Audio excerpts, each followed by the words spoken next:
جی بسم اللہ الرحمن الرحیم۔ علم جرح و تعدیل کا ہم مطالعہ کر رہے تھے اور اس میں خاص طور پہ جو امہات الکتب ہیں، پرائمری سورسز ہیں جرح و تعدیل کے فن کی یا اسماء و رجال کے فن کی، جو حدیث کے نیریٹرز ہیں ان کی بایوگرافیز ہیں یا ان پہ کریٹیسزم ہے یا کریٹیکل اپریسیشن ہے ان کی، اس حوالے سے ہم کچھ کتب کا مطالعہ کر رہے تھے۔ تو آج ہمیں امام یحییٰ بن معین، یہ ایک بڑی شخصیت ہیں ائمہ جرح و تعدیل میں سے، ان کی کچھ کتابوں کا مطالعہ کرنا ہے۔ انہوں نے خود سے کوئی تصنیف نہیں لکھی، یہ بیسیکلی ان کے شاگردوں کی تصانیف ہیں۔ یعنی آپ یوں کہہ لیں کہ ساری زندگی تعلیم و تعلم میں مصروف رہی، درس و تدریس میں وقت نہیں ملا ان کو لکھنے کا، لیکن ان کے شاگرد ان سے سوالات کرتے تھے۔ اب شاگرد جو سوالات کرتے تھے نا، تو یہ ان کے جوابات دیتے تھے تو وہ شاگرد لکھ لیا کرتے تھے۔ تو اس طرح سے ان کی کتابیں مرتب ہوئیں یا ان کی طرف ان کی نسبت ہوئی۔ اب جیسے یہ جو کتاب ہے معرفت الرجال، اب یہ خود انہوں نے نہیں لکھی، ٹھیک ہے۔ اب انہوں نے اس کو ٹائٹل یہی دیا معرفت الرجال للامام ابی زکریا یحییٰ بن معین۔ بعض لوگ معین کہہ دیتے ہیں، یہ معین ہے، من ماء معین سے۔ تو یہ ابو العباس ابن محرز یا محرز بغدادی کی جو ہے یہ روایت ہے، ان کا شاگرد ہے یہ براہ راست، ابن محرز جو ہے اس نے ان سے سوالات کی، ابن محرز نے، اور اس نے ایک کتاب کی صورت دے دی، ابن محرز نے معرفت الرجال۔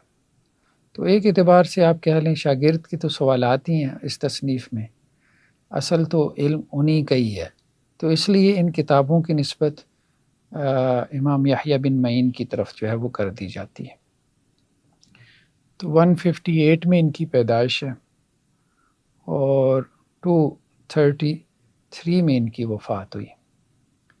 ان کے معاصرین میں سے علی بن مدینی ہیں اور امام احمد بن حنبل ہیں، اور یہ عموماً اکٹھے نکلتے تھے علم حاصل کرنے کے لیے، وہ ہم آگے دیکھتے ہیں۔ اور علی بن مدینی کی غالباً پیدائش 161 میں اور امام احمد بن حنبل کی 164 میں، تو وہ ان سے جو ہے وہ 3 سال چھوٹے ہیں۔ تو یہ کتاب قاہرہ سے پبلش ہوئی ہے، پہلا اس کا ایڈیشن ہے 2009 میں، اس کی جو ہے وہ طباعت ہوئی ہے محمد بن علی الازہری جو ہے ان کی تحقیق سے۔ یہ جو جس طرح ان کی تحقیق سے یہ 2009 میں چھپی ہے، اس سے پہلے یعنی یہ صرف ایک وہ اسکرپچرز کی صورت میں تھی جس طرح وہ ہوتے ہیں؟ بعض تو یہ ہوتا ہے کہ مینوسکرپٹس کی صورت میں ہوتی ہیں، پہلی دفعہ طبع ہوتی ہے، بعض اوقات یہ ہوتے ہیں کہ مختلف طبعات پہلے ہوتے ہیں لیکن ناقص ہوتے ہیں، مطلب جوں آگے آپ جا رہے ہو تو ظاہری بات ہے نئے نئے مخطوطات مل رہے ہیں۔ اب ایک محقق نے ایک کتاب طبع کی تو اس کے سامنے 2 مینوسکرپٹس تھے، بعد میں کسی کے سامنے 10-12 آ گئے، تو اب اس نے اس کو دوبارہ جو ہے وہ ایڈٹ کر کے پبلش کیا، کیونکہ مختلف مینوسکرپٹس کا آپس میں اختلاف ہوتا ہے، تو اس نے مزید اس کے اوپر کچھ تحقیق پیش کر دی، کوئی مقدمہ لگا دیا، کوئی ان کا منہج بیان کر دیا۔ تو اس طرح سے مختلف طبعات بھی ہوتے ہیں ایک ہی کتاب کے، لیکن اسے کوئی ویلیو ایڈیشن کرنی پڑتی ہے اپنی ریسرچ میں، اصل بات یہ ہے۔ یہ مینوسکرپٹس کہاں سے ملتے ہیں؟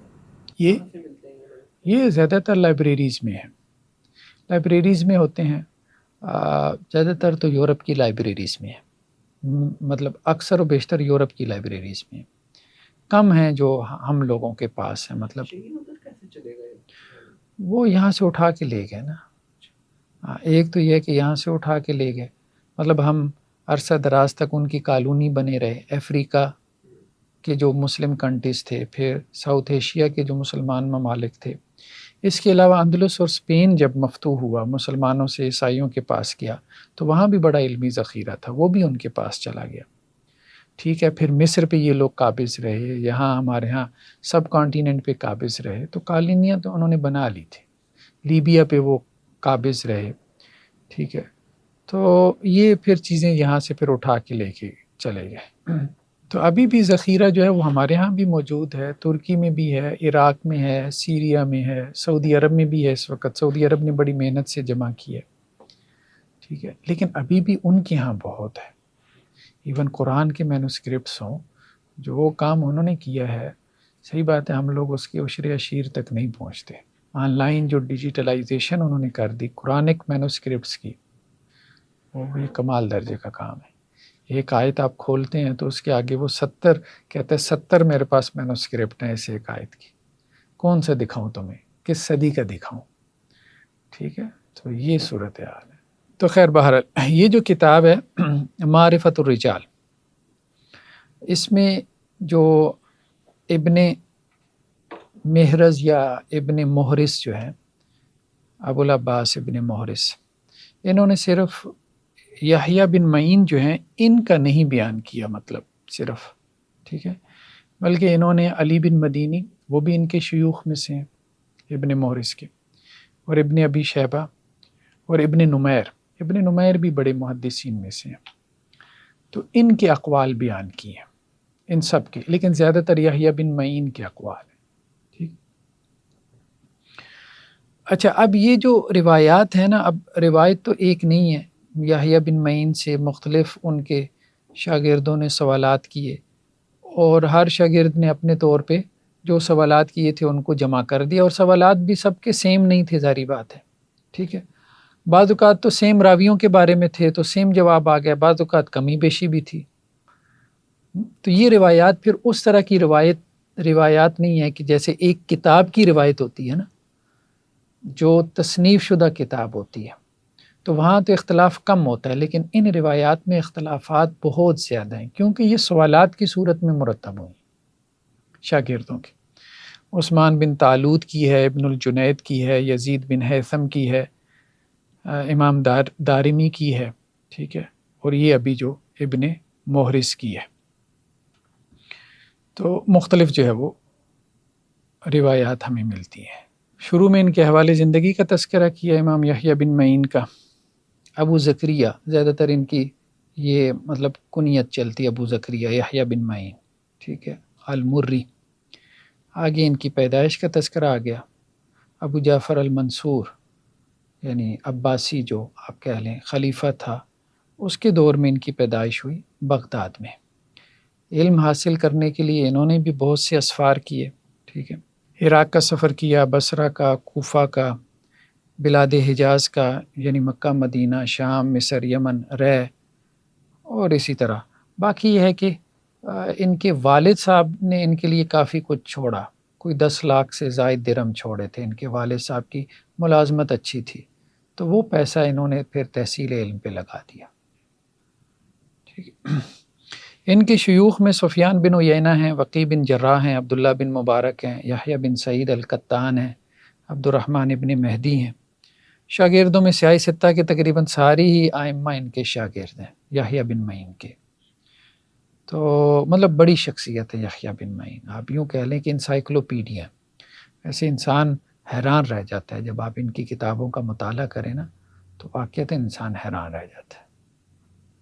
بخاری، مسلم، ابو داود، ابو زرع رازی، ابو حاتم رازی، ابو زرع دمشقی، ابو یعلا موصلی، ابن ابی خیثمہ، عباس دوری، حنبل بن اسحاق دورقی، عبداللہ بن احمد بن حنبل، یہ سارے ان کے شاگردوں میں سے ہیں۔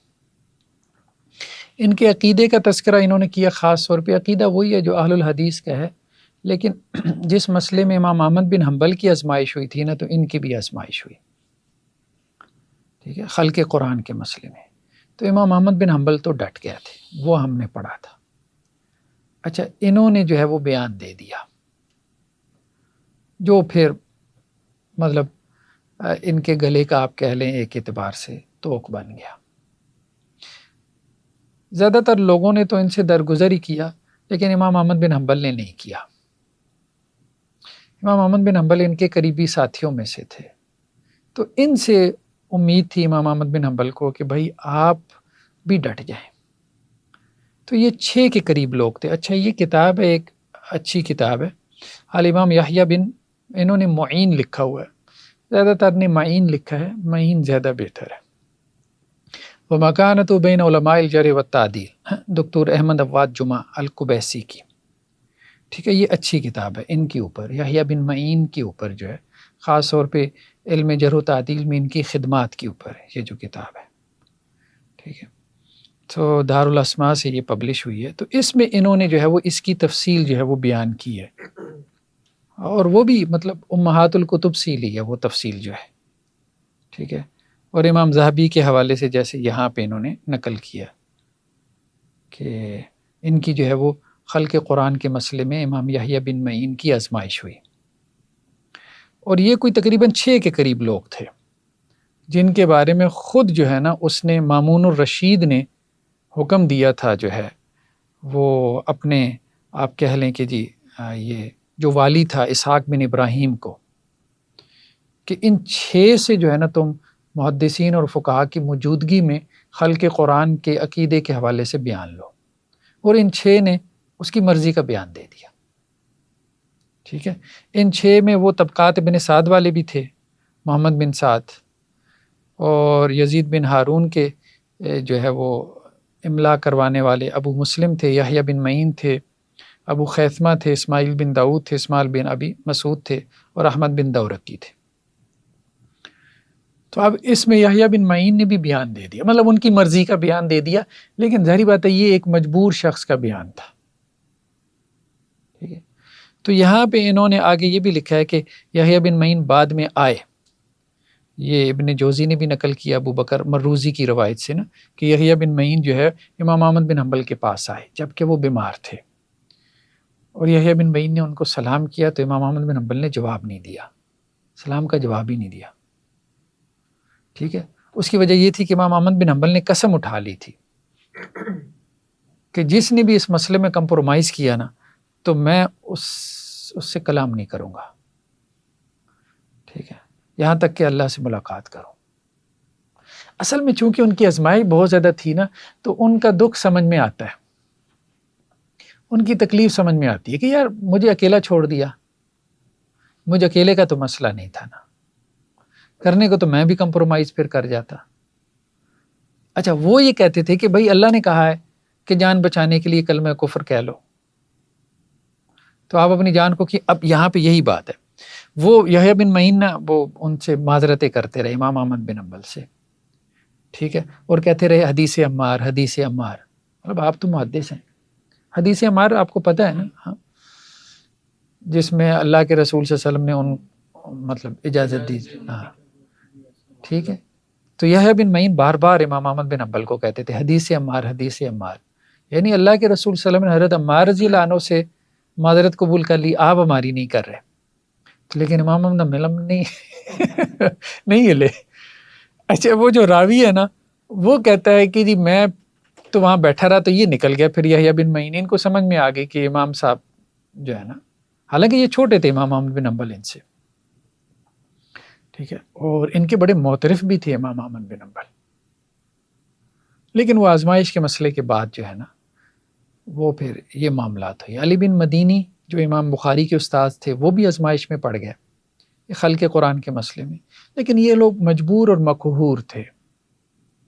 آپ یوں کہہ سکتے ہیں کہ جنہوں نے کمپرومائز نہیں کیا وہ پھر امام بن گیا، ظاہری بات ہے، جابر حکمران کے سامنے کلمہ حق کہنا، یہاں تک کہ وہ آپ کو مطلب شہید کر دے تو آپ سید الشہداء ہو، یہ حدیث کا مفہوم ہے نا۔ تو امام احمد بن حنبل کا درجہ بڑا ہے، لیکن بہرحال یہ ایک رخصت کا پہلو تھا، امام احمد بن حنبل نے عزیمت کا پہلو اختیار کیا، کیونکہ ساری رخصتوں پہ چل جاتے تو شاید عقیدہ باقی نہ رہ جاتا، اس میں کرپشن پیدا ہو جاتی، اور لوگ یہ سمجھتے کہ شاید یہ ٹھیک ہی تھا جو سب نے کمپرومائز کر لیا۔ ان کے کھڑے رہنے کی وجہ سے ان کی آزمائش تو بڑھ گئی، لیکن مسئلہ جو ہے وہ کھڑا ہو گیا، واضح ہو گیا، کلیئر ہو گیا، نکھر گیا۔ تو یہ جو ہے نا وہ جب وہ راوی باہر نکلا نا تو وہ کہتا ہے کہ یحییٰ بن معین امام احمد بن حنبل کے دروازے پہ بیٹھے تھے، تو مجھے کہتے ہیں کہ میرے بات کیا کہہ رہے تھے، اچھا وہ اسی لیے بیٹھے تھے کہ ہو سکتا ہے کہ میرے سامنے اس طرح سے کہہ رہے ہوں تو میرے بعد میرے بارے میں کوئی اچھے کلمات کہہ دی ہوں۔ تو وہ راوی ان کو کہنے لگا کہ جی آپ کے بات کہہ رہے تھے کہ مجھے حدیث عمار سناتا ہے، ٹھیک ہے، لیکن حدیث عمار کا مفہوم بھی تو سمجھے نا، حدیث عمار میں یہ بات ہے کہ حضرت عمار بن یاسر کہتے ہیں رضی اللہ عنہ کہ اللہ کے رسول وہ آپ کو گالی دے رہے تھے، تو میں نے ان کو روکا تو انہوں نے مجھے مارا، ٹھیک ہے، اور اس کے بعد پھر یہ معاملہ ہوا سارا، یعنی ان کو مار پڑی، اس کے نتیجے میں انہوں نے جو ہے وہ اس کلمہ کفر کو ایکسیپٹ کیا نا، مار کے نتیجے میں، ٹھیک ہے۔ تو ان کو تو صرف یہ کہا گیا تھا کہ تم جو ہے یہ بیان دو ورنہ ہم تمہیں ماریں گے، تو انہوں نے بیان دے دیا۔ تو اس پہ امام یحییٰ بن معین نے کہا کہ یار بات یہ ہے کہ فقیہ آدمی ہے، امام احمد بن حنبل فقیہ آدمی ہے، تو خیر انہوں نے ایک اچھا ہی تبصرہ کیا کہ وہ اپنے طور پہ درست ہے، اور یہ بات ٹھیک ہے کہ جو بندہ اکیلا رہ جاتا ہے نا اور وہ حق پر ہو اور دوسرے اس کا ساتھ نہ دیں تو اس میں کڑواہٹ آ جاتی ہے، تلخی آ جاتی ہے۔ آج کل بھی ہمارے ہاں ہے، کوئی عالم جو ہے وہ کسی مسئلے میں اگر کوئی حق بات کرتا ہے، اب دوسرے اس کو صحیح سمجھ رہے ہوتے ہیں لیکن اس کے ساتھ کھڑے نہیں ہوتے، تو اس میں کڑواہٹ اور تلخی آ جاتی ہے کہ یار اب دیکھو ان کو پتہ ہے کہ میں ٹھیک کہہ رہا ہوں لیکن یہ خاموش ہیں۔ ہاں ہمارے ہاں کھڑے ہوتے ہیں لوگ لیکن عصبیتوں کی بنیاد پہ، مسلکی اور جماعتی عصبیت، یعنی جماعت الدعویٰ کا عالم ہوگا مثال کے طور پہ، اب تو نہیں رہی جماعت الدعویٰ، تو اس نے کوئی بیان دے دیا، لوگ اس کے پیچھے پڑ گئے تو وہ جماعت کے لوگ اس کے حق میں کھڑے ہو جائیں گے ہیں۔ اسی طرح سے جو ہے وہ مرکزی جمعیت اہل حدیث کا کوئی عالم ہوگا، اس نے کوئی بیان دے دیا، اس کے خلاف لوگ کھڑے ہو گئے تو اب اس کے حق میں مرکزی جمعیت کے علماء کھڑے ہو جائیں گے، ٹھیک ہے۔ اور یہی معاملہ وہاں مولانا فضل الرحمان صاحب کی جمعیت کا بھی ہے، ٹھیک ہے، ان کے کسی عالم کے اوپر تان ہوتا ہے تو وہ ساری جماعت مل کے دفاع کرتی ہے۔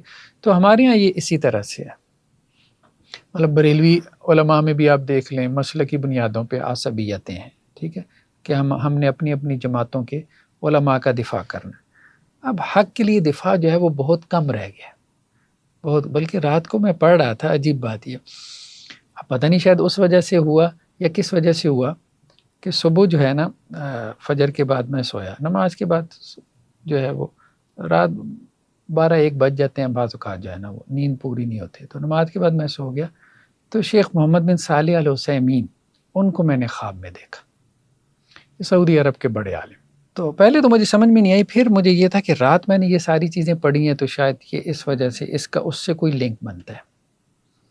تو ہمارے ایک اور جو ہے وہ اچھا اس کا اس سے بڑا لنک بنتا ہے، آگے امام یحییٰ بن معین کا بھی نا تذکرہ آ رہا ہے کہ یہ حنفیت کی طرف مائل تھے، ہاں، تو اس کا بھی تذکرہ آ رہا ہے، اس طرح کے اہل حدیث نہیں تھے جیسے آج کل ہمارے ہاں ہیں، کھٹر اہل حدیث ہیں۔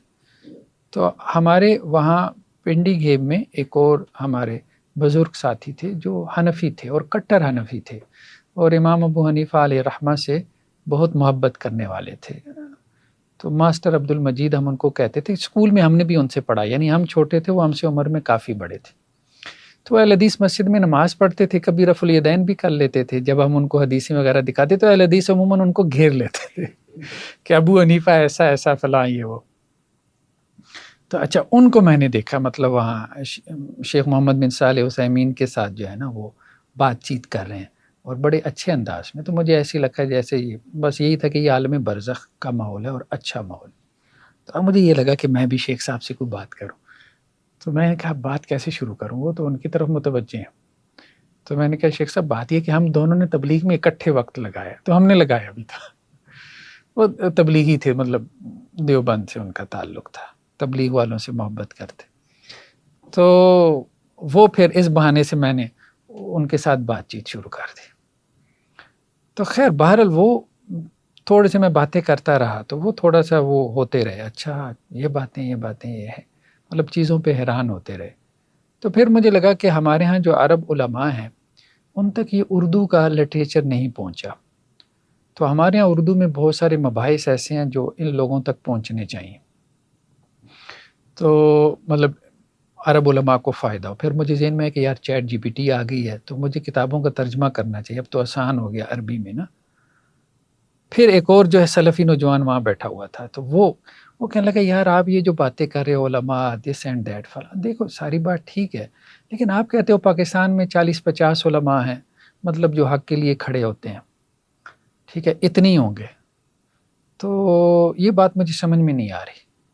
میں نے کہا چلو میں تم سے سوال کرتا ہوں، سعودی عرب میں تم مطلب رہتے ہو نا، تو یہاں کے ماحول کو تم جانتے ہو، تو سعودی عرب میں کتنے علماء حق ہیں؟ کیا ان انگلیوں سے زیادہ ہے؟ میں نے اسے ایسے، ان انگلیوں سے زیادہ ہیں جن کو تم سمجھتے ہو کہ وہ حق کے لیے کھڑے ہوتے ہو؟ کہنے لگا تم ٹھیک کہہ رہے ہو۔ تو یہ بات ہے کہ حق کے لیے جو ایک عزیمت کی راہ ہے نا، وہ اختیار کرنے والے کم ہی لوگ ہوتے ہیں۔ اب دیکھیں یہ بڑے نام ہیں، علی بن مدینی، یحییٰ بن معین، ہمارے تو یہ کچھ بھی نہیں، سیدھی سی بات ہے آج کل کے علماء، ٹھیک ہے۔ لیکن امام احمد بن حنبل تھے، وہ ایک مطلب اکیلی، تو علم پڑھنے پڑھانے والے بہت لوگ ہیں، تو خیر ان کی طرف سے معذرت ہے، مطلب وہ ایسی بات نہیں ہے، ٹھیک۔ لیکن اس کے باوجود بہر یہ بات ٹھیک ہے کہ حق کے لیے کھڑے ہونے والے بہت کم ہیں، وہ انگلیوں پہ گنے جا سکتے ہیں، انگلیوں پہ گنے جا سکتے ہیں، ٹھیک ہے۔ تو یہاں وہ پھر مجھے یاد ہے کہ یار یہ ساری بحثیں میں رات کو پڑھتا رہا ہوں، تو شاید اس وجہ سے یہ چیز چاہے وہ میرے ذہن میں آئی۔ لیکن بہرحال میں نے دیکھا کہ شیخ محمد بن صالح عثیمین، مطلب وہ خواب میں محسوس ہوتا تھا کہ ان کی صحبت میں بیٹھنے کی ایک کیفیت تھی، مطلب ایک کیفیت جیسے نا ایک روحانی طاری ہو جاتی ہے، اور وہ کیفیت کو میں فیل کر رہا تھا، مطلب یار یہ دیکھو کہ ان کی صحبت میں بیٹھنے سے کیفیت بدل گئی ہے۔ تو خیر وہ یہی باتیں ہو رہی تھیں علماء کے حوالے سے، ائمہ حرمین کے حوالے سے، اور یہ اس قسم کی باتیں کہ کیا رویہ ہے اور کیا رویہ ہونا چاہیے، اور خاص طور پہ اخلاقی اعتبار سے، اور یہ آپ کہہ لیں کہ ہمت کے اعتبار سے، ایمانی قوت کے اعتبار سے کتنی کمزوری آ گئی ہے، خاص طور پہ طبقہ علماء میں۔ تو اس کانٹیکس میں بات چیت ہو رہی تھی۔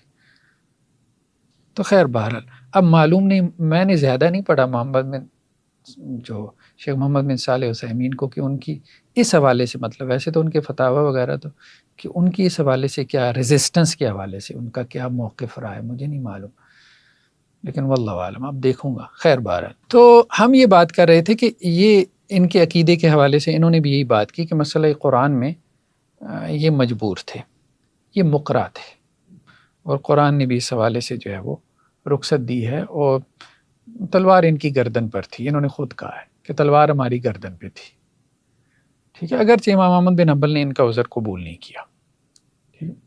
باقی ان سے انہوں نے اقوال نقل کیے ان کے، وہ ٹھیک ہیں، وہ ہمیں مل جاتے ہیں۔ قرآن اللہ کا کلام ہے، ولیس بمخلوق، مخلوق نہیں ہے۔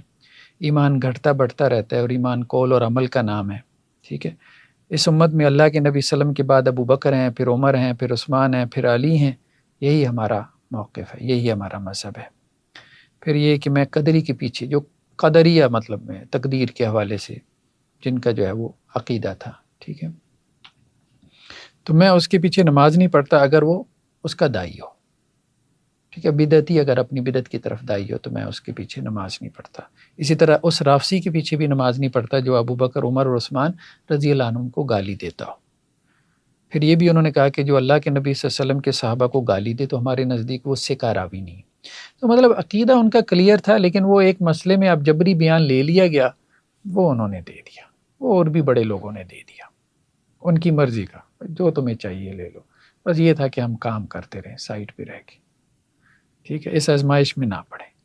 جی، لیکن ایک شاید اس کے پیچھے حکمت یہ بھی ہوتی ہے کہ اب کوئی ایک بڑا بندہ ہے، اس کی ضرورت ہے ایک علمی تدوین کے لیے، تو اس کی جو جان ہے اس کی تو ایک اہمیت زیادہ ہو چکی ہے ایک عام بندے سے، تو اس کے لیے شاید ہم یہ عذر دے سکتے ہیں۔ نہیں عذر تو خیر سب نے دیا نا، عذر تو سب نے دیا، ہم یہ بات نہیں کر رہے، عذر تو سب نے دیا، لیکن بات درجات کی ہے۔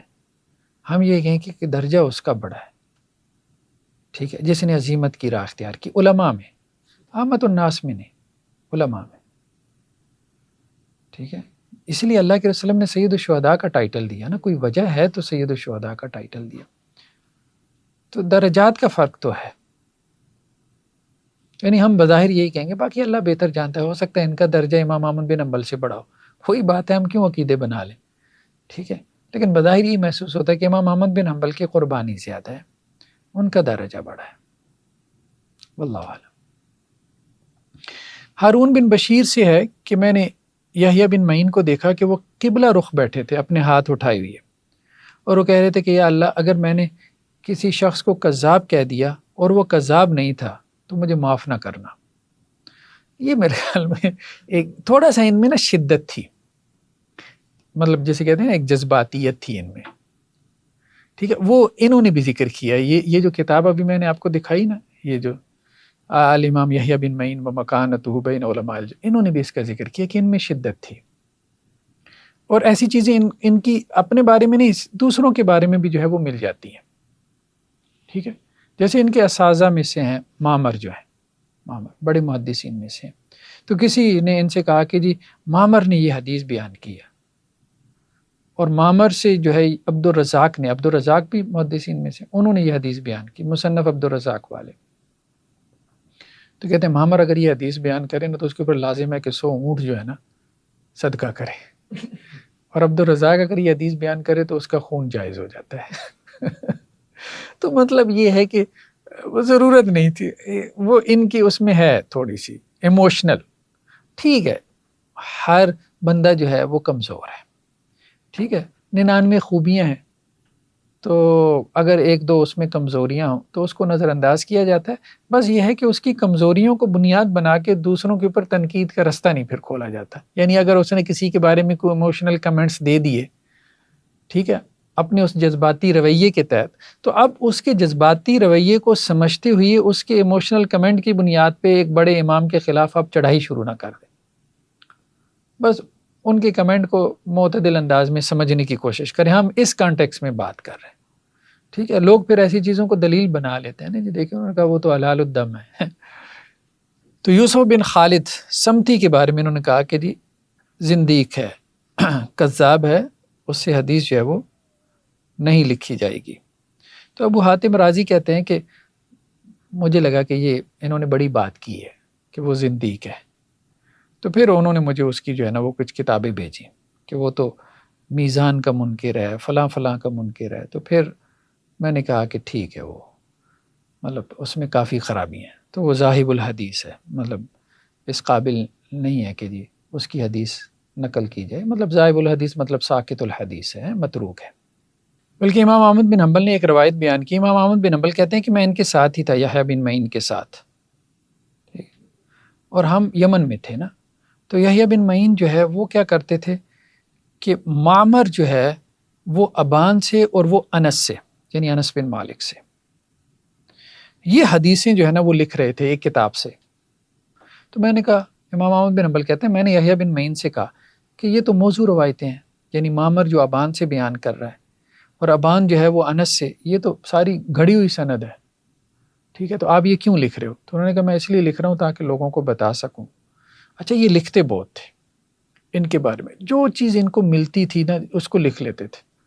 کہا جاتا ہے کہ 10 لاکھ کے قریب انہوں نے حدیثیں لکھی.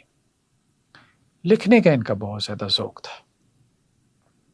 تو امام احمد بن حنبل نے کہا کہ کذابین کا معاملہ جو ہے یہ یحییٰ بن معین نے واضح کیا. کذاب راویوں کی کافی انہوں نے جو ہے نا وہ چھانٹی کی ہے کہ یہ راوی جھوٹے ہیں. اس کا علم ان کے ہاں آپ کو بہت مل جاتا ہے، اور وہ مشاہدے کے اوپر مبنی ہے. اچھا، اپنا مشاہدہ کرتے تھے، جا کے اس سے ملتے تھے، مطلب اس کا امتحان کرتے رہتے تھے نا. یہ لوگ ایسے نہیں کہ بس سنا، اس کا امتحان کرتے تھے، پھر اس کو کسی ایک بات پہ پکڑ لیتے تھے. وہ درمیان میں روایتیں آئیں گی کہ کیسے پکڑتے تھے. اسی طرح امام احمد بن حنبل نے کہا کہ جس حدیث کو یحییٰ بن معین نہیں جانتے تو وہ حدیث ہی نہیں ہے.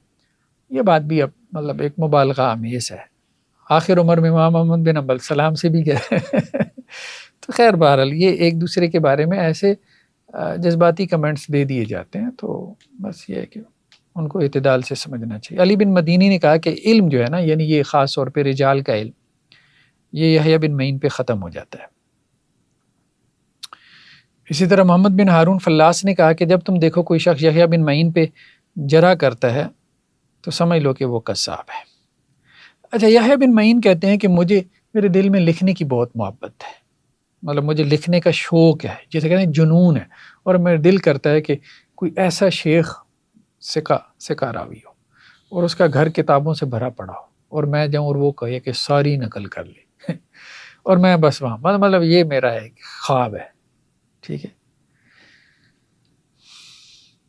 علی بن مدینی سے بھی مروی ہے کہ یحییٰ بن معین جو ہے جتنا انہوں نے لکھا شاید ہی کسی نے لکھا ہو محدثین میں سے، تو بہت لکھتے تھے۔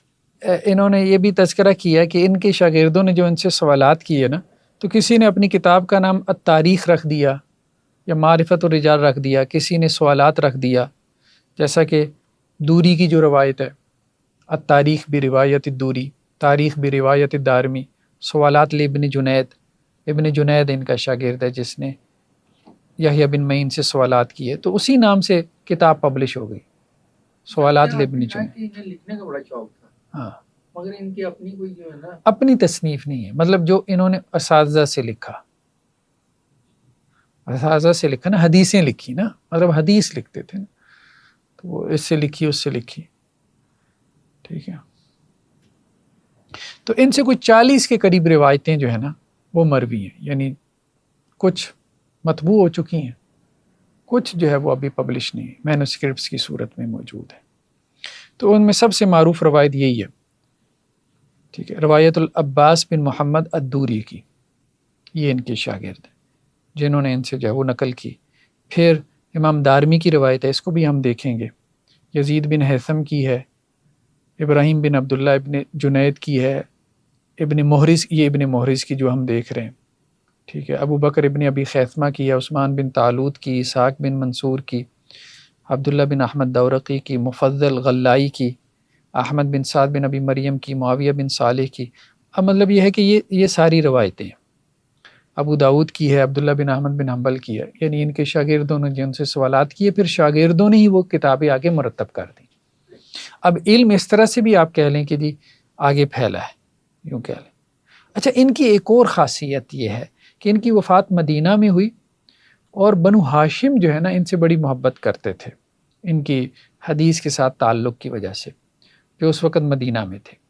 تو ان کے پاس وہ چارپائی تھی یا وہ تختہ تھا جس کے اوپر رسول اللہ صلی اللہ علیہ وسلم کو غسل دیا گیا تھا، تو وہ تختہ اللہ کے رسول صلی اللہ علیہ وسلم کے بعد ان کے لیے استعمال ہوا، بلکہ وہاں جھگڑا بھی پڑ گیا۔ لوگوں نے کہا کہ جی اتنی اہمیت دینے کی کیا ضرورت ہے، اللہ کے رسول کے بعد تو کسی کے لیے نہیں استعمال ہوا۔ تو چونکہ بنو ہاشم کے پاس وہ وراثت میں چلا آ رہا تھا، تو انہوں نے کہا نہیں، ہم کریں گے، تو ان کو اسی تختے کے اوپر غسل دیا گیا، ٹھیک ہے۔ تو مطلب یہ ایک امتیاز ان کا جو ہے وہ بیان کیا جاتا ہے۔ علی بن مدینی کا ترجمہ بھی یہ لے کر آئے، اس لیے کہ یہ جو ابن محرز کی روایت ہے نا، اس میں انہوں نے علی بن مدینی سے بھی کافی چیزیں جو ہے وہ نقل کی ہیں، ان سے جو انہوں نے سوالات کیے، ٹھیک ہے۔ تو علی بن عبداللہ بن جعفر بن نجی، ان کو ابن المدینی کہتے ہیں اس لیے کہ مدینۃ الرسول کی طرف ان کی نسبت ہے، اس نسبت سے۔ تو ہاں 261 میں ان کی پیدائش ہوئی، اور یہ مہدی جو خلیفہ مہدی تھا، ہارون الرشید کا والد، اس کا دور تھا۔ تو انہوں نے بھی امام احمد بن حنبل، یحییٰ بن معین کے ساتھ سفر کیے، ٹھیک ہے۔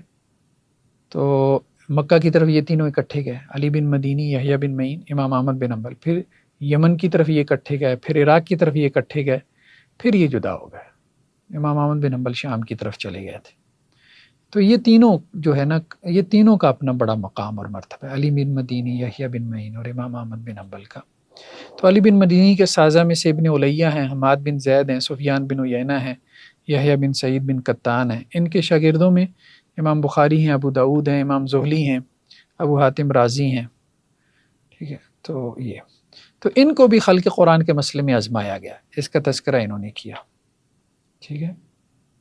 اور امام احمد بن حنبل نے ان کو بھی چھوڑ دیا تھا، یحییٰ بن معین کی طرح ان کو بھی چھوڑ دیا تھا، مطلب گفتگو ختم کر دی تھی، قطع تعلق ہی کر دی تھی، ٹھیک ہے۔ وہ انہوں نے سب سے کر لی تھی جو ان کے ساتھ یا ان کے حق میں جنہوں نے بیان نہیں دیا تھا۔ بلکہ یحییٰ بن معین سے سوال ہوا، انہوں نے کہا کہ جی آپ کی کیا رائے ہے اس کے بارے میں، علی بن مدینی کے بارے میں؟ لوگ تو کہتے ہیں وہ مرتد ہو گیا۔ تو انہوں نے کہا ایسے نہ کہو، بات یہ ہے کہ وہ مسلمان ہے، ٹھیک ہے، لیکن یہ ہے کہ ڈر اور خوف کی وجہ سے اس نے ایک کلمہ کہہ دیا ہے، ٹھیک ہے۔ چونکہ آزمائش میں پڑے تھے نا، تو انہوں نے ان کی آزمائش کو سمجھا۔ امام احمد بن حنبل نہیں پڑھے، تو انہوں نے دونوں کی نہیں سمجھا، ٹھیک، دونوں کی نہیں سمجھا۔ تو یہ معاملہ ہے۔ تو محمد بن عثمان بن ابی شیبہ سے ہے کہ میں نے علی بن مدینی سے سنا ان کی وفات سے 2 ماہ قبل کہ قرآن اللہ کا کلام ہے، مخلوق نہیں ہے، اور جو اس کو مخلوق کہتا ہے تو وہ کافر ہے۔ تو یہ اقوال یہ اس لیے لاتے ہیں کہ ان سے چونکہ وہ اقوال ملتے ہیں نا، تو وہ اقوال انہوں نے جبر کے تحت کہے، تو اصل ان کا عقیدہ وہ نہیں تھا بات یہ۔ تو علی بن مدینی جو ان کی تصانیف بھی 200 کے قریب ہے، 200 کے قریب۔ تو بظاہر یہ محسوس ہوتا ہے کہ علی بن مدینی کا کام یحییٰ بن معین سے زیادہ تھا، لیکن زیادہ پبلش نہیں ہو پایا۔ ان کی کوئی 2-1 کتابیں پبلش ہوئی ہیں علی بن مدینی کی، اور ان کے کام میں تنوع بہت ہے۔ مطلب ان کی کتابوں کے نام ہی آپ دیکھ لیں نا، اسامی والقنا، راویوں کے نام اور ان کی کنیتوں پہ 8 جلدوں میں کتاب ہے۔ ضعفاء، کتاب الضعیف، راویوں پہ 10 جلدوں میں کتاب ہے۔ مدلس، راویوں کے اوپر 5 جلدوں میں کتاب ہے، ٹھیک ہے۔ اول من نظر فی الرجال، مطلب اول کن لوگوں نے جو ہے وہ راویوں کے اوپر جرح کی، اس کے اوپر ایک کتاب لکھی۔ طبقات، راویوں کے طبقات کے اوپر 10 جلدوں میں کتاب لکھی۔ من روا عن رجل لم یرا، یعنی ان راویوں کی روایتیں جمع کی ایک جلد میں کہ جن راویوں نے اس سے روایت کی جس کو اس نے دیکھا ہی نہیں تھا، ٹھیک ہے۔ علل کے اوپر ان کی کتاب ہے 30 جلدوں میں۔ اچھا، علل کے یہ ماہر تھے۔ اسی طرح علل حدیث ابن عیینہ، صرف سفیان ابن عیینہ کی حدیثوں میں جو علتیں ہیں نا، اس پہ 13 جلدوں میں کتاب لکھ دی۔ تو مطلب یہ ہے کہ وہ علم کا ایک لیول تھا۔ یہ ان کے استاذ ہیں نا، سفیان بن عیینہ۔ کتاب الوہم والخطا، 5 جلدوں میں راویوں کے وہم، راویوں کو حدیث میں جو وہم ہو جاتے ہیں نا، غلطی لگ جاتی ہے، مسٹیک اس پہ 5 جلدوں میں کتاب۔ قبائل العرب کے اوپر 10 جلدوں میں کتاب۔ اب یہ ذخیرہ ہمارے پاس آتا تو بہت کچھ جو ہے نا چھان پھٹک مزید ہو جاتی، تحقیق کا مطلب ایک الگ ہی لیول آ جاتا۔ تاریخ پہ 10 جلدوں میں کتاب ہے۔ من حدث ثم رجعن، حدیث بیان کر کے اس نے اپنی حدیث سے رجوع کر لیا، اس پہ 2 جلدوں میں کتاب لکھی۔ سوالات یحییٰ بن معین سے انہوں نے سوالات کیے تھے، حالانکہ یہ کلاس فیلو تھے لیکن ایک دوسرے سے سوال کر لیتے، 2 جلدوں میں۔ اختلاف الحدیث 5 جلدوں میں، یعنی حدیثیں جو آپس میں ٹکراتی ہیں اس پہ 5 جلدوں میں کتاب لکھی۔ غریب الحدیث کے اوپر 5 جلدوں میں کتاب لکھی، یعنی حدیث کے جو نادر الفاظ ہیں ان کے معنی اور مفاہیم۔ علل کے اوپر یہ تو میرے خیال میں وہی کتاب ہے، ٹھیک ہے، 30 جلدوں میں، اور بھی بہت ساری کافی۔ مذہب المحدثین کے اوپر 2 جلدوں میں کتاب لکھی، یعنی محدثین کا مذہب کیا ہے، ٹھیک ہے۔ تو مطلب کافی ان کی 200 کے قریب، یہ تو انہوں نے کوئی 29-30 کا تذکرہ کیا، تو کافی بڑا ذخیرہ ہے یہ۔ جی بس اس میں یہ 1-2 کتابیں، کتاب العلل و معرفت الرجال، یہ ان کی پبلش ہوئی ہے، ٹھیک ہے، ابو الحسن ابن البراء کی جو روایت ہے، اور دوسرا محمد بن عثمان بن ابی شیبہ کے جو سوالات تھے ان سے، ٹھیک ہے۔ مینوسکرپٹس بھی بس کوئی تحقیق کرے تو اب وہی ہے، بات یہ ہے کہ کہیں مل جائیں تو مل جائیں، باقی کہیں جو ان کتابوں سے پھر کوئی بعد والے استفادہ کر لیتے تھے ان کے قریب کے، تو وہ اپنی کتابوں میں ذکر کر دیتے ہیں ان کے کچھ اقوال کہ فلاں جگہ انہوں نے یہ بات کہی ہے، تو وہ اس طرح سے کوئی علم باقی رہ گیا۔ سفیان بن عیینہ کہتے ہیں کہ لوگ مجھے ملامت کرتے ہیں کہ مجھے علی بن مدینی سے محبت ہے، وہی خلق قرآن کے مسئلے کی وجہ سے، چونکہ ان کو آزمایا گیا تھا نا، تو یہ آزمائش میں پورے نہیں اترے، تو اب ان کے استاذ کو بھی جو ہے وہ ملامت پڑتی تھی، تو وہ کہتے ہیں کہ میں اس سے محبت کیوں نہ کروں، مجھے لگتا ہے کہ میرا شاگرد ہے لیکن میں اس سے زیادہ سیکھتا ہوں، وہ مجھ سے کم سیکھتا ہے۔ تو یہ بڑا جو ہے وہ خراج تحسین تھا۔ یحییٰ بن سعید القطان سے بھی ہے کہ لوگ مجھے ملامت کرتے ہیں مجھے علی بن مدینی سے محبت ہے، تو مجھے اس سے محبت اس لیے ہے کہ وہ میرا شاگرد ہے اور میں اسے سیکھتا ہوں۔ تو یہ واقعتاً یہ جو امام بخاری کا قول ہے نا کہ میں نے علی بن مدینی کے سامنے اپنے آپ کو چھوٹا پایا، اس کے علاوہ جن سے بھی میں ملا نا تو مجھے کوئی اپنے علم کے روب میں نہیں لا سکا، لیکن یہ ہے کہ ان کا علم جو ہے نا وہ زیادہ وہ پبلش نہیں ہو پایا، تو کچھ ضائع بھی ہو گیا۔ انہوں نے تذکرہ بھی کیا کچھ واقعات کا، بارش کے اندر جو ہے وہ کچھ کتابیں ان کی ضائع ہو گئیں اس وجہ سے۔ محمد بن ابی عتاب سے ہے کہ میں نے علی بن مدینی کو دیکھا کہ وہ لیٹے ہوئے تھے، امام احمد بن حنبل ان کے دائیں طرف تھے، یحییٰ بن معین ان کے بائیں طرف بیٹھے تھے، اور یہ ان دونوں کو املا کروا رہے تھے۔ اور پھر امام بخاری کا بھی قول لے کر آئے کہ میں نے اپنے آپ کو علی بن مدینی کے علاوہ کسی کے سامنے چھوٹا نہیں پایا، اور امام بخاری نے یہ بھی کہا کہ میری ایک ہی خواہش ہے کہ عراق میں جاؤں اور علی بن مدینی زندہ ہوں اور میں ان سے سوالات کروں، بس یہی ایک خواہش باقی رہ گئی۔ بلکہ ابو حاتم رازی نے کہا کہ علی بن مدینی جو ہے معرفت الحدیث میں اتنے اونچے مقام پہ تھے کہ امام احمد بن حنبل ان کا نام نہیں لیتے تھے ادب کی وجہ سے، حالانکہ ان کے مطلب آپ کہہ لیں ایک طرح سے اقران کلاس فیلو ہیں، لیکن نام نہیں لیتے تھے، ٹھیک ہے، بلکہ ان کو ابو الحسن ہی کہتے تھے۔ وہ کہتے کبھی میں نے نہیں سنا کہ امام احمد بن حنبل نے ان کا نام لیا، یعنی کنیت سے پکارتے تھے۔ یہ جو کتاب ہے اس میں انہوں نے پھر اس کے بعد جو ہے وہ ترجمہ دیا ہے ان کا ابن ابی شیبہ کا، ٹھیک ہے، اور چونکہ ان سے بھی انہوں نے سوالات وہ نقل کیے ہیں۔ پھر اس کے بعد انہوں نے کچھ تعارف دیا ہے کتاب کا، جو ابن محرز کی کتاب ہے معرفت الرجال۔ صرف یحییٰ بن معین سے نہیں، علی بن مدینی کی بھی کچھ علم اس میں نقل ہو گیا اور ان کا بھی ہو گیا نا، ابن ابی شیبہ کا۔ تو یہاں پہ انہوں نے اس کا منہج تذکرہ کیا کہ کیسے ان سے سوال ہوتا ہے یا کیسے وہ تذکرہ کرتے ہیں۔ وہ کہتے ہیں کہ یحییٰ بن معین سے سوال ہوا، سئل یحییٰ قیل لیحییٰ ذکر لیحییٰ یا قیل لہ، اس طرح سے وہ تذکرہ کرتے ہیں۔ اور سوال کرنے والا بعض اوقات ضروری نہیں کہ ابن محرز ہو، یہ ان کے دوسرے شاگرد بھی سوال کر لیتے تھے، ٹھیک ہے، عبد الوہاب بن بازام، ٹھیک ہے، یہ والے، یہ نیچے انہوں نے فہرست دیا نا جو، کہ یہ بھی سوالات کر لیتے، تو ان کا بھی کبھی نام لے لیتے کبھی نہیں۔ یہ 11 کے قریب ان کا تذکرہ کیا، ٹھیک ہے۔ پھر اس میں انہوں نے بتایا کہ انہوں نے کیسے جو ہے وہ اپنا یہ منہج کیسے رکھا ہے۔ تو کتاب کی جو ابتدا انہوں نے کی ہے، تو وہ کتاب کی ابتدا جو ہے وہ کذاب راویوں سے کی ہے۔ تو کذاب اور متروک اور ضعیف راویوں کا پہلے بیان ہے، پھر اس کے بعد وہ راوی جن کے بارے میں سوال ہوا اور انہوں نے کہا جی میں نہیں جانتا، پھر وہ راوی جن کو انہوں نے ثقہ قرار دیا، ٹھیک ہے۔ پھر مقارنہ، یہ بھی ایک بڑا مسئلہ ہوتا ہے کہ راوی جو ہے وہ سوال کرتا ہے شاگرد جی، استاد جی یہ دو میں سے آپ کس کو زیادہ محبوب رکھتے ہیں، زیادہ پسند کرتے ہیں، مطلب یہ ہوتا ہے کہ کس کو آپ زیادہ بہتر سمجھتے ہیں، ٹھیک ہے۔ پھر مرسل روایات کا تذکرہ ہے، ٹھیک ہے۔ پھر یہ ہے کہ راویوں کے آباء و اجداد اور ان کے نسب اور ان کے شہروں کا ذکر ہے۔ پھر علل الحدیث کا تذکرہ ہے، ٹھیک ہے۔ پھر اشعار کا بھی ذکر ہے یحییٰ بن معین کے حوالے سے۔ پھر مسند روایات اور ان کی علل کا ذکر ہے، اسی طرح راویوں کی کنیتوں کا ذکر ہے، پھر ان کی وفیات کا ذکر ہے۔ پھر اس کے بعد علی بن مدینی سے جو سوال ہوئے، ابن ابی شیبہ سے یا ابن نمیر سے۔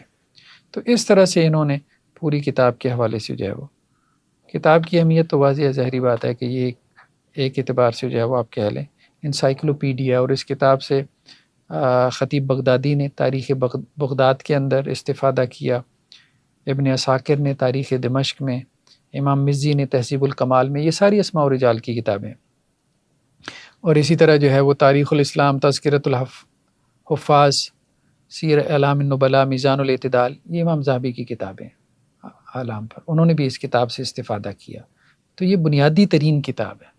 امام ابن کثیر نے البدایہ والنہایہ میں، اکمال و تہذیب الکمال، یہ بھی اہم کتاب ہے مغلطائی کی، تہذیب و تہذیب ابن حجر کی، اللالی المصنوع سیوطی کی، ان سب نے اس کتاب سے استفادہ کیا، گویا کہ یہ پرائمری سورس ہے۔ بعد میں آنے والے سارے مصادر نے اس کتاب کو مصدر بنایا، ٹھیک ہے، راویوں کے حوالے سے، یعنی ان کی جرح و تعدیل کے حوالے سے۔ تو خیر بہرحال اس کے بعد انہوں نے مخطوطات وغیرہ کا تذکرہ کیا، یہ نماذج ہیں، نمونے ہیں مختلف مخطوطات کے۔ تو یہاں سے جو ہے وہ نص شروع ہو رہی ہے، النص المحقق، یعنی ایڈیٹڈ جو ٹیکسٹ ہے وہ یہاں سے آگے پھر شروع ہو رہا ہے۔ تو الجزء الاول ہے، تو اس میں یہ ہے کہ اسی طرح سے مطلب آپ اگر اس کو دیکھیں نا کہ ابن محرز کیا کہتے ہیں، ہمیں یحییٰ بن معین نے بیان کیا، ان سے کہا گیا کہ جی علی بن ذبیان کے بارے میں آپ کی کیا رائے ہے؟ تو انہوں نے کہا کذاب ہے، خبیث راوی ہے، ثقہ نہیں ہے۔ تو وہی کہ سب سے پہلے کذاب اور ضعیف راویوں کو بیان کیا۔ پھر اسی طرح وہ ابن محرز کہتے ہیں میں نے یحییٰ بن معین سے سنا، وہ کہہ رہے تھے کہ علی بن عاصم کذاب راوی ہے، لیس بشیء، ٹھیک ہے، یعنی حدیث میں اس کا کوئی مقام اور مرتبہ نہیں۔ محمد بن معاویہ نیشا پوری کے بارے میں کہا کہ لیس بثقہ، ثقہ راوی نہیں ہے، ٹھیک ہے۔ اسی طرح اسحاق بن نجی الملتی کہا کذاب ہے، عدو للہ رجل سوء خبیث، مطلب کھلی ڈلی کھلی ڈلی جو ہے نا مرمت کرتے ہیں، ٹھیک ہے۔ کذاب ہے، اللہ کا دشمن ہے، اللہ کا دشمن ایک بڑی بات ہو جاتی ہے، خیر بہرحال کذاب تو آپ کہہ سکتے ہو، عربی میں پنجابی گل، ہیں، عربی میں پنجابی گل۔ ہاں، تو رجل سوء خبیث، ٹھیک ہے، خبیث راوی ہے۔ تو سعید بن عبدالعزیز کے بارے میں سوال ہوا، کہا کہ ثقہ نہیں ہے۔ حجیاج بن بسطام کے بارے میں کہا کہ مطلب لیس بشیء، اس کی کوئی حقیقت نہیں ہے، ٹھیک ہے۔ اسی طرح جو ہے عامر بن صالح کے بارے میں سوال ہوا، جو ہشام بن عروہ سے بیان کرتا ہے، کہا کذاب ہے، خبیث ہے، عدو للہ، زبیری ہے، قد کتبت عنہ، میں نے اس سے لکھا ہے، لیکن کذاب راوی ہے۔ مطلب یہ ہے کہ وہ ان کی طرف اس کی نسبت ہے نا، حضرت زبیر کی طرف، تو وہ کسی وجہ سے جو ہے نا وہ نسبت کرتے ہیں اپنے افکار اور نظریات کی وجہ سے۔ تو خیر بہرحال یہ اسی طرح سے مطلب مختلف جگہ پہ، خیر یہ پڑھنے سے تعلق رکھتی ہیں یہ جو کتابیں ہیں۔ عطا بن اجلان کے بارے میں سوال ہوا، کہا کہ کان یکذب، جھوٹ بولتا تھا۔ تو مطلب الفاظ میں اختلاف بھی آپ کو مل جاتا ہے، سب کے بارے میں سیم نہیں ہے۔ حماد بن عمر نصیبی کے بارے میں کہا کہ شیخ ضعیف لم یکن یکذب، ضعیف راوی ہے لیکن جھوٹا نہیں ہے، جھوٹ نہیں بولتا تھا، ٹھیک ہے۔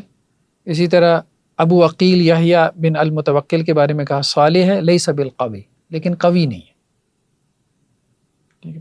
ابن لہیہ کے بارے میں کہا ضعیف الحدیث ہے۔ یحییٰ سے سوال ہوا محمد بن سالم کے بارے میں، کہا ضعیف راوی ہے۔ ابو بکر بن عیاش کے بارے میں کہا کہ رجل صدوق، لیکن اس کی حدیث جو ہے مستقیم نہیں ہے، حدیث اس کی اس قابل نہیں ہے کہ آپ اس سے استدلال کریں۔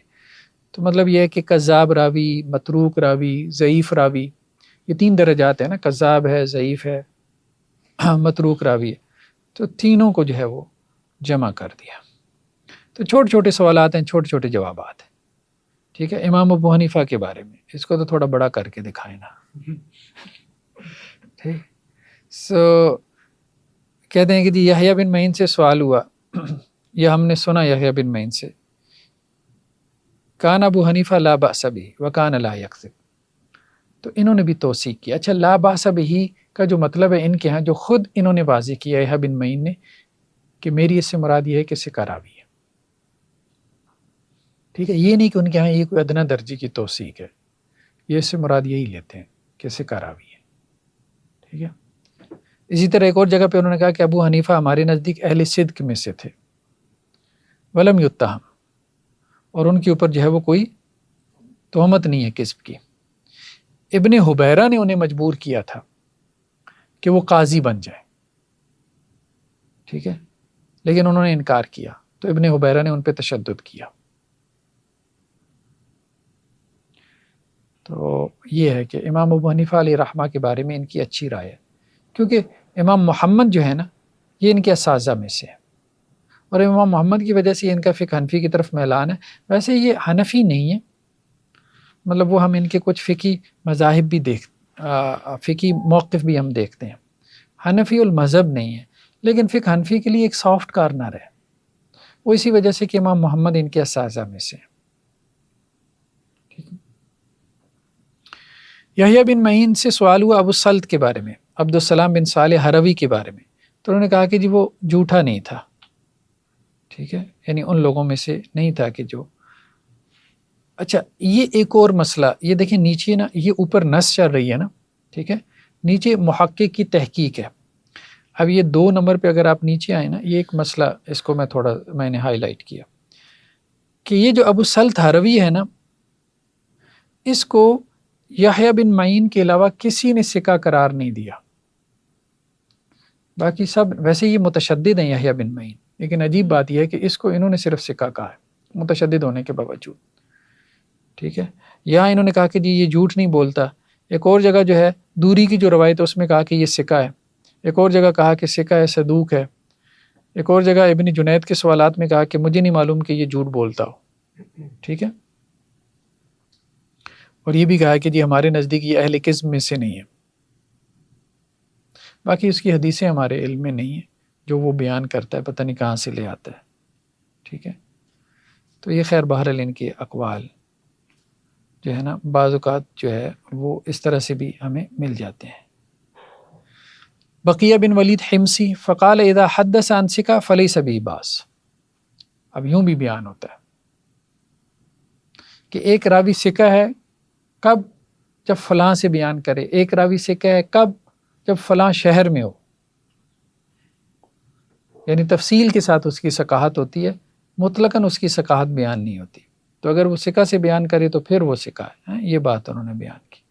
ان سے احمد بن حادم الطویل الخیاط کے بارے میں سوال ہوا، انہوں نے کہا میں نہیں جانتا. ٹھیک ہے. حمید الخزار کے بارے میں سوال ہوا تو کہنے لگے میں نہیں جانتا. اب اس کے دو مطلب ہوتے تھے، بعض اوقات یہ کہ میں نہیں جانتا، بعض اوقات جانتے تھے.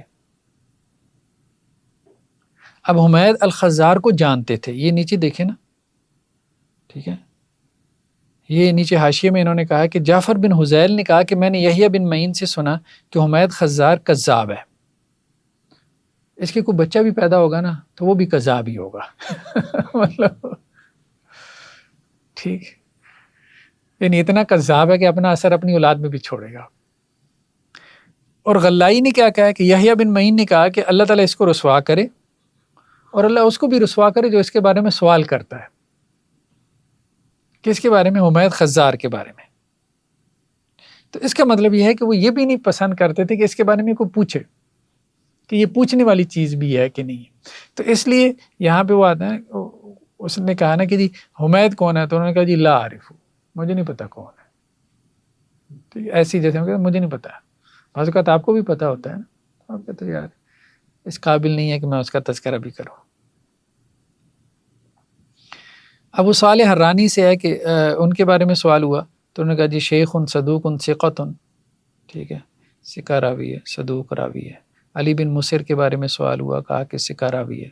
ٹھیک ہے. تو یہ مطلب کتاب کا جو منہج ہے وہ اسی طرح سے مطلب سوال ہو رہا ہے اور اس کا وہ جواب دے رہے ہیں. ٹھیک ہے. ہاں اب یہ بھی ہوتا ہے بعض اوقات جو ہے سماع سے متعلق سوال ہوتا ہے، فلاں نے فلاں سے سنا ہے کہ نہیں، کہ ابن سیرین نے ابن عباس سے سنا ہے، انہوں نے کہا نہیں. ابن سیرین تابعی جو ہیں، تعبیر الرؤیا والے، انہوں نے ابن عباس سے نہیں سنا، انہوں نے اکرمہ سے سنا ہے، اکرمہ نے ابن عباس سے سنا. اس لیے ابن سیرین اگر ابن عباس سے نقل کر رہے ہیں نا تو سمجھے کہ سند کیا ہے؟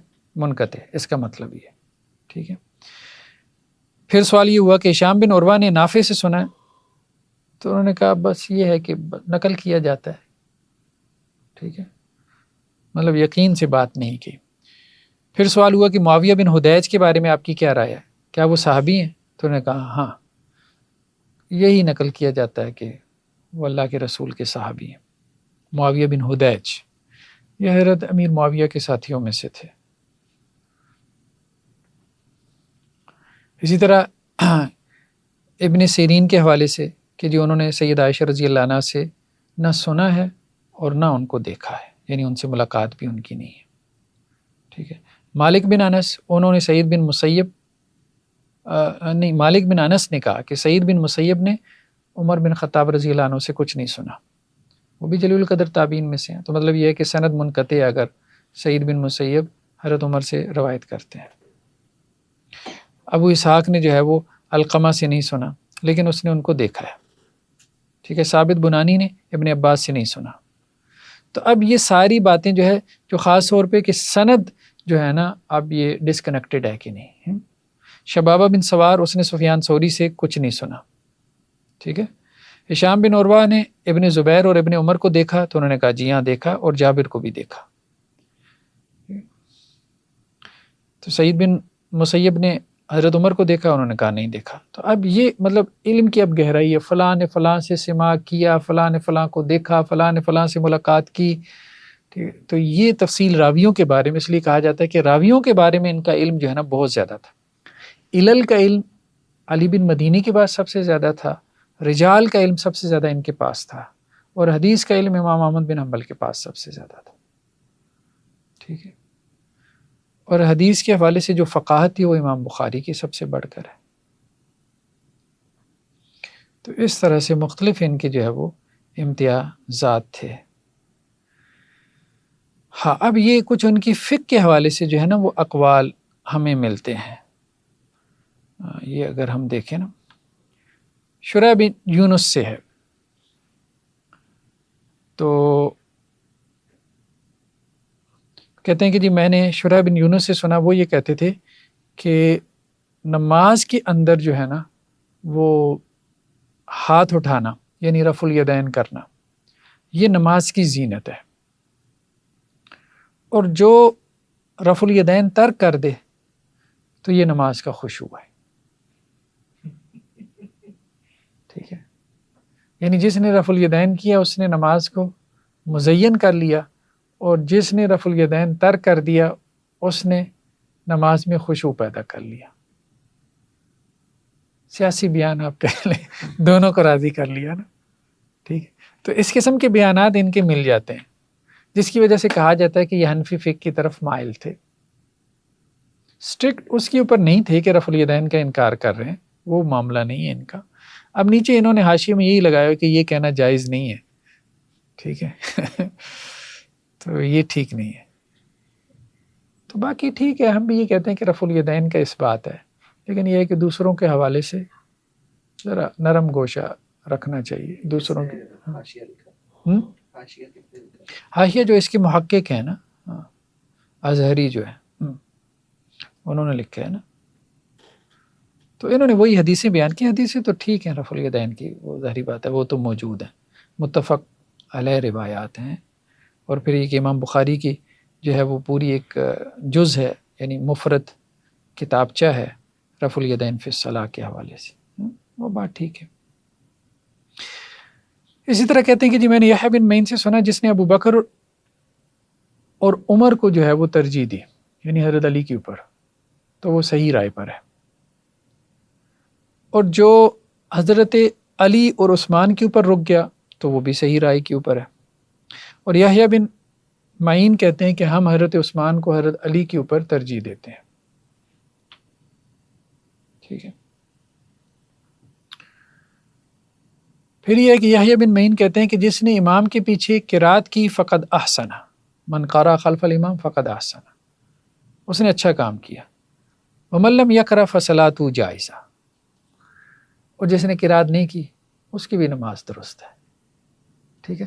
تو مطلب ان کا موقف جو ہے نا وہ اہل حدیث اور حنفی جو موقف آپ دیکھ رہے ہیں اس کے بین بین ہے. نہیں ہم تو کہتے ہیں کہ ٹھیک ہے ہاں، لیکن اس اعتبار سے کہ دوسرے کو مارجن دو. ہاں وہ ٹھیک ہے، دوسرے کو مارجن دو اس اعتبار سے. تو لیکن انہوں نے نیچے یہی حاشیہ لگایا کہ نہیں، خلف الامام، امام کے پیچھے قرات جو ہے سری نماز ہو جہری نماز ہو ہر رکعت میں واجب ہے. ٹھیک ہے. پھر وہی روایتیں، باقی وہ روایت کی جی امام کی قرات جو ہے مقتدی کی قرات ہے وہ صحیح نہیں ہے، پھر آگے ٹھیک ہے لمبی چوڑی بحث. اب ظاہری بات ہے تو یہ محقق تو ہیں حدیث کے. یحییٰ بن معین سے میں نے سنا کہ من رفع فی الصلاۃ فقد احسن ومن لا فلا شیء علیہ، کہ جس نے رفع الیدین کیا اس نے اچھا کیا، اور جس نے نہیں کیا اس پہ بھی کوئی گناہ نہیں. ٹھیک ہے، کوئی وبال نہیں. یہ تو کرتے تھے، ظاہری بات یہ تو کرتے تھے چونکہ وہ طبقہ محدثین سے تھے نا، لیکن دوسروں کے حوالے سے ایک نرم گوشہ تھا.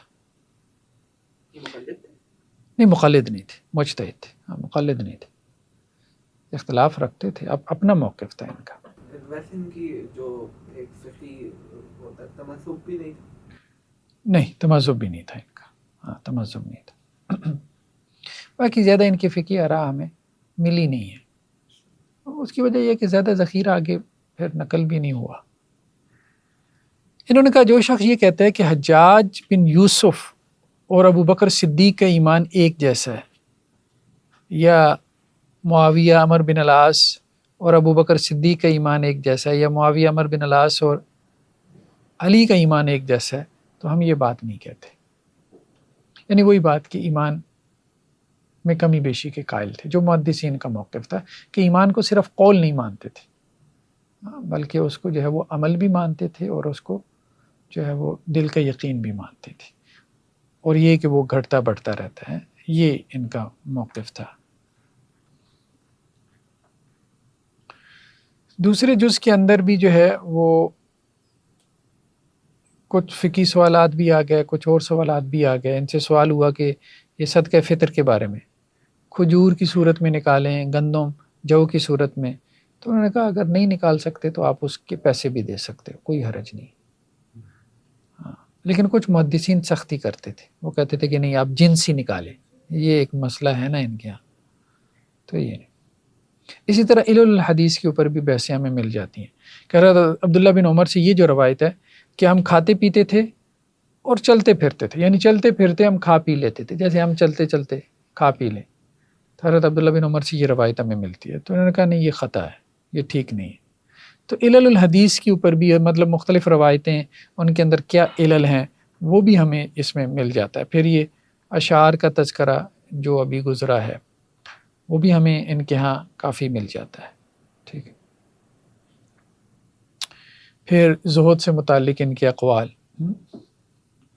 ٹھیک ہے، یہ کہتے ہیں کہ جی عبداللہ بن مبارک جو ہے وہ مالک بن دینار سے نقل کرتے ہیں کہ میں نے حسن بصری سے سوال کیا ایک عالم کو کیسے سزا ملتی ہے، یعنی اللہ کی طرف سے عالم کی سزا کیا ہوتی ہے، یعنی اللہ اگر کسی عالم سے ناراض ہو جائے تو حسن بصری نے کہا اس کا دل مر جاتا ہے۔ تو انہوں نے کہا دل مرنے سے کیا مراد ہے؟ کہ وہ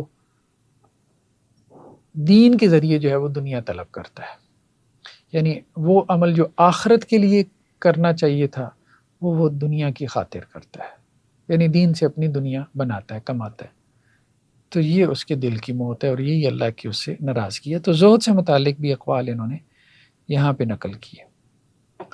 پھر یہ ہے کہ ایک ایک محدث کیسے وہ جو ہے وہ حدیث بیان کرتے تھے، اس کی کیفیات کیا تھی، ٹھیک ہے۔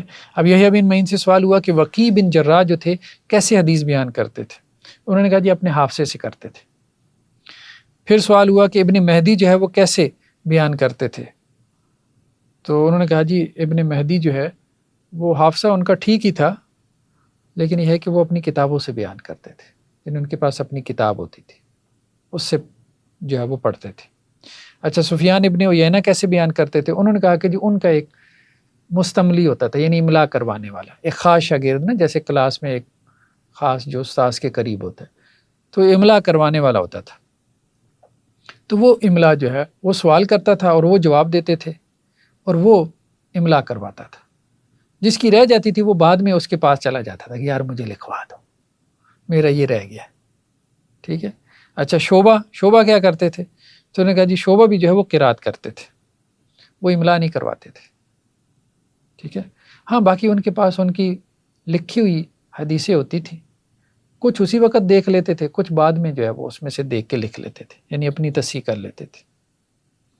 تو یہ اس طرح سے مطلب یہ تفصیلات بھی آپ کو اس کتاب کے اندر جو ہے وہ ملتی ہیں کہ کیسے جو ہے وہ۔ پھر اس حوالے سے کافی تفصیل ملتی ہے، ابو المحزم اس کا نام یزید بن سفیان ہے، ٹھیک ہے۔ ابو السلیل اس کا نام زریب بن نقیر ہے۔ ابو الملی الرقی اس کا نام حسن بن عمر ہے، مطلب کنیت سے وہ معروف ہے لیکن اس کا نام یہ ہے، ٹھیک ہے۔ اور بعد کا نام سے معروف ہوتا ہے تو اس کی کنیت کا تذکرہ کر دیتے ہیں۔ ابو حبیب سلمی اس کا نام سنان بن حبیب ہے، یعنی کبھی نام نہ مل رہا ہو نا، ٹھیک ہے، تو آپ سوچتے نہیں یار یہ کنیت ہے، اب اس کو میں کہاں تلاش کروں، تو اس کا نام مل جائے گا تو آپ کے لیے اس کو تلاش کرنا آسان ہو جائے گا مختلف کتابوں کے اندر، ٹھیک ہے۔ ابو سکینہ شامی کے بارے میں سوال ہوا، کہتے ہیں میں نہیں اس کو جانتا، تو کچھ راویوں کے بارے میں انہوں نے یہ بھی تذکرہ کیا ہے۔ پھر یہ کہ حجاج اسود، تو انہوں نے کہا یہ بصری ہے، حجاج بن دینار یہ واسطی ہے، ٹھیک ہے، مطلب ان کی نسبتیں، اس کا علم، ٹھیک ہے۔ اسی طرح وفیات کا علم، تاریخی وفات کا، کہ کعب الاحبار کی وفات جو ہے حضرت عثمان کی شہادت سے 1 سال پہلے ہوئی 34 میں، اور بلاد روم میں ہوئی، ٹھیک ہے۔ عمر بن العاص کی جو ہے وہ وفات یہ 43 میں ہوئی، تو مطلب یہ ہے کہ ایک ایک راوی کے بارے میں اتنا ڈیٹا۔ ابن عون کی جو ہے وہ 52 میں ہوئی، کہ ان کی نسبتیں، ان کے نام، ان کی کنیتیں، ان کی تاریخ وفات، ٹھیک ہے، ان کے القاب. تو یہ خیر بہرحال اس اعتبار سے ایک انسائکلوپیڈیا والا کام تھا جو انہوں نے کیا. ٹھیک ہے، تو خیر بہرحال اور بھی کچھ اقوال ہیں یہاں پر، لیکن یہ ہے کہ کوئی اہم چیز آتی ہے تو ہم اس کو دیکھ لیتے ہیں، باقی نہیں تو پھر ہم ایک اور کتاب ہے اس میں سے کچھ چیزیں جو ہے وہ دیکھ لیتے ہیں. خیر بہرحال اس میں یہی چیزیں میں نے ہائی لائٹ کی ہیں. اچھا، اس میں کتاب میں جو چیزیں کچھ دیکھنے والی ہیں اگر کتاب میں آپ دیکھنا چاہیں نا، ایک تو خلفاء اور ولاد کے بارے میں ان کی آراء اور ابواب الفقہ بھی انہوں نے مرتب کی ہیں. ٹھیک ہے، یعنی ان کی فقہی جو ہے وہ مطلب موقف کیا تھے. تو اس کتاب کے اندر مختلف جگہ پہ سوالات ہوئی ہے نا، سارے ایک جگہ تو نہیں آ گئے، تو وہ انڈیکس انہوں نے بنا دیے نا. ٹھیک ہے، ابواب الفقہ کی بھی اور خلفاء اور ولاد کے بارے میں ان کی کیا رائے تھی اس کی بھی انہوں نے انڈیکس بنا دی ہے. تو یہ ایک کام ہے جو کہ دیکھنے والا ہے.